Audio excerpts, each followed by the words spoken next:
BNP chairperson Begum Khaleda Zia ও dengue আক্রান্ত জাসাস নেতা আনিসুল ইসলাম সানির আশুরোগ মুক্তি কামনায় নারায়ণগঞ্জের সিদ্ধিরগঞ্জে দোয়া মাহফিল অনুষ্ঠিত হয়েছে।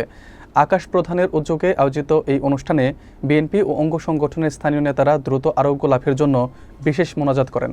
বিস্তারিত দেখুন এস মুন্না খানের প্রতিবেদনে। বিএনপি চেয়ারপারসন তিনবারের সাবেক প্রধানমন্ত্রী বেগম খালেদা জিয়া এবং ডেঙ্গু আক্রান্ত হয়ে চিকিৎসাধীন জাসাসের কেন্দ্রীয় যুগ্ম আহ্বায়ক ও নারায়ণগঞ্জ বিএনপির সাবেক যুগ্ম আহ্বায়ক আনিসুল ইসলাম সানির আশুরোগ মুক্তি ও সুস্থতা কামনায় সিদ্ধিরগঞ্জে দোয়া মাহফিলের আয়োজন করা হয়।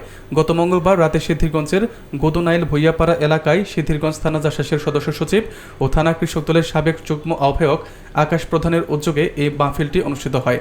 অনুষ্ঠানে দেশনেত্রী বেগম খালেদা জিয়া ও আনিসুল ইসলাম সানির সুস্থতার জন্য বিশেষ মোনাজাত করা হয়, যা পরিচালনা করেন গোদনাই ভুইয়াপাড়া জামে মসজিদের ইমাম ও খতিব মাওলানা শরীফ হোসেন। সিদ্ধিরগঞ্জ থানা জাসাসের আহ্বায়ক শামীম ঢালির সভাপতিত্বে অনুষ্ঠিত এই দোয়া মাহফিলে প্রধান অতিথি হিসেবে উপস্থিত ছিলেন নারায়ণগঞ্জ মহানগর জাসাসের সভাপতি স্বপন চৌধুরী। বিশেষ অতিথি হিসেবে আরও ছিলেন মহানগর যুবদলের সাবেক আহ্বায়ক মমতাজ উদ্দিন মন্টু, মহানগর জাসাসের সদস্য সচিব জাহাঙ্গীর হোসেন স্বাধীন এবং জাতীয়তাবাদী তরুণ দলের কেন্দ্রীয় যুগ্ম সম্পাদক ইঞ্জিনিয়ার শহীদুল ইসলাম।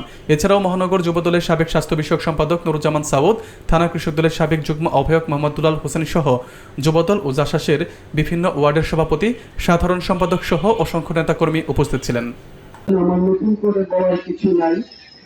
এখানে আমি আরেকটা জিনিস যোগ করি, আমরা যে সংগঠন করি জাসাস এবং এই নারায়ণগঞ্জ বিএনপি একজন কান্ডারি আমার শ্রদ্ধেয় নেতা আনিসুল ইসলাম সানি ভাই, তিনি ডেঙ্গু জ্বরে আক্রান্ত, তিনি কেন্দ্রীয় জাসাসের অন্যতম যুগ্ম আহ্বায়ক।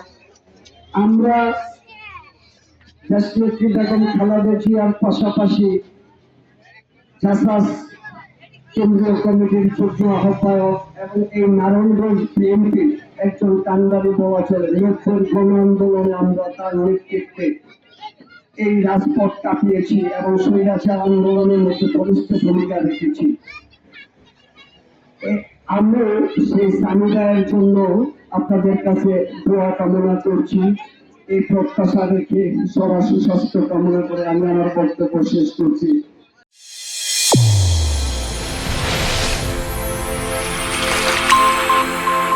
চ্যানেল A1 হৃদয়ের স্পন্দন।